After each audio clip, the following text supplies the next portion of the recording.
The day we've all been waiting for is finally here. It's race day. The Brazilian Grand Prix has hosted some of the most important races in F1, and I've got a feeling today will be no different. We're racing today then at Interlagos, a historic 2.7-mile circuit, and one of the few anti-clockwise tracks on the calendar. 15 corners in total, 9 to the left and 6 to the right, with a technical middle section opening up to a flat-out Sector 3. And that gives us our best passing opportunity down into Turn 1. Anthony Davidson joins me once again in the commentary box, and it's fantastic to have you with us here today. But I'm curious, as a man with experience out on the track, how do you stop those pre-race nerves from becoming overwhelming when you're lining up on the grid? But from the moment qualifying's over, you start to feel the adrenaline in your body build up and the buzz in your stomach as you anticipate the run down into Turn 1. It's all a bit like going into battle, and the unknown situation makes you nervous. Those pre-race nerves are a good thing. The day you don't have them means that you don't care anymore. And of course, you have to make sure that all the procedures are second nature to you, so that they're not taking up too much of your capacity. Before we begin, let's take a quick look at the grid lineup for today's race. Good job yesterday from Valtteri Bottas. The Finn starts from pole position, and Max Verstappen lines up alongside. As we continue through the rest of the grid today, we have Perez, Hamilton, Esteban Ocon, and Fernando Alonso, Stroll, Norris, Vettel, and Carlos Sainz, Ricciardo, Tsunoda, Pierre Gasly and Leclerc, Giovinazzi, Latifi, Kimi Raikkonen and Nikita Mazepin, Russell and Mick Schumacher. And with lights out just moments away, it's time to go down to the track.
A great race then, very much as we've come to expect, and a fantastic win here at Interlagos.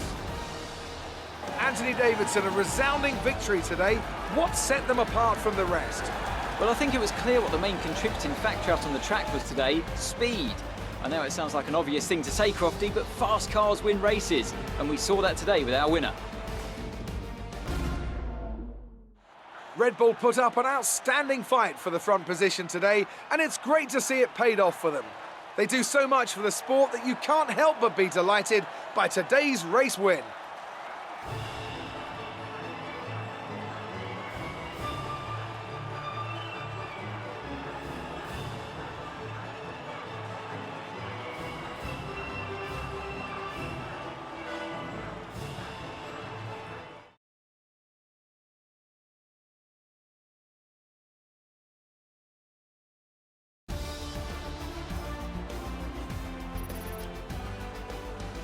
So, let's review the drivers' standings. Max Verstappen should be pleased with his performance, making gains at the top of the table. Let's focus on the driver of the day, Anthony Davidson.